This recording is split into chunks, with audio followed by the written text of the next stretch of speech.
we never really think about what's going on in our brains during an affair. Today I'm going to talk to you about how affairs are like addictions and why they're so difficult to let go. Stage 1 of the affair is a stage that is oftentimes subtle. Basically what's happening is you're starting to make compromises. You're making compromises to be with this other person. You're willing to take very few risks, but you'll take some. This person in stage 1 is often referred to as a friend, and that's why it's pretty subtle yet. This is a stage when you begin making little changes in yourself. You may take more time to look at what you're wearing. You may start wearing a different cologne. You may start wanting to go to the gym to look your very best. Oftentimes you'll buy new clothes, and it's specifically in line with when you see this person. In stage 2, you begin boldly crossing lines. This is where you are really starting to get committed to this person. You may start a secret email. You'll change your number so you can text them. You want to spend time with them. You're willing to take risks that will jeopardize your partner in order to be with this person. This is the stage lots of secrets happen. You begin developing a secret life. Don't forget, what you're doing physically is being orchestrated by your brain chemistry and the addictive component of this. This is where you start feeling like this person is essential in your life. This person becomes a major person in your life. They begin having more influence over you. In stage 2, if they're upset, you can't sleep. This is a stage where you will get up at night when everybody's sleeping so you can go out and text. Or if you're on a vacation, you will leave your family to go and communicate with this other person. Basically, you are having a lot more dopamine and endorphins. That's a feel-good hormone, and that's why you feel really good. But along with that, it also causes an excessive anxiety because you begin worrying what will happen if you lose this person. It's important you remember that at this stage, you're not worried about somebody finding you. Like if your wife finds out, what is more likely is you're worried this person will grow tired of you. So you may not be sleeping as well.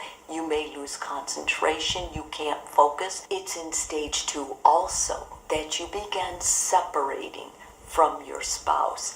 You begin not, if you're actually married to someone, you may grow more hostile toward them.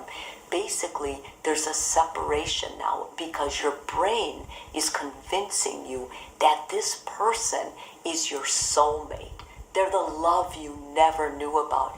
And you begin actually believing you cannot live your life without this person.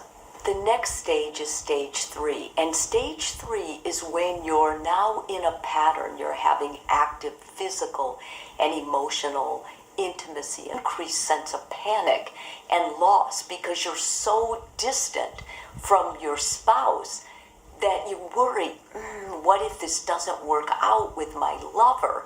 Then I will be alone. So the idea of withdrawal, of actually cutting the affair off, is terrifying to you. At the end of stage 3, the majority of affairs are noticed. It's at this point that the person has to make a big decision. If you're far enough along that you understand this was a fantasy and that you see enough flaws with your lover that you can actually make the break to break that affair off to save your marriage still has a really great chance of making it.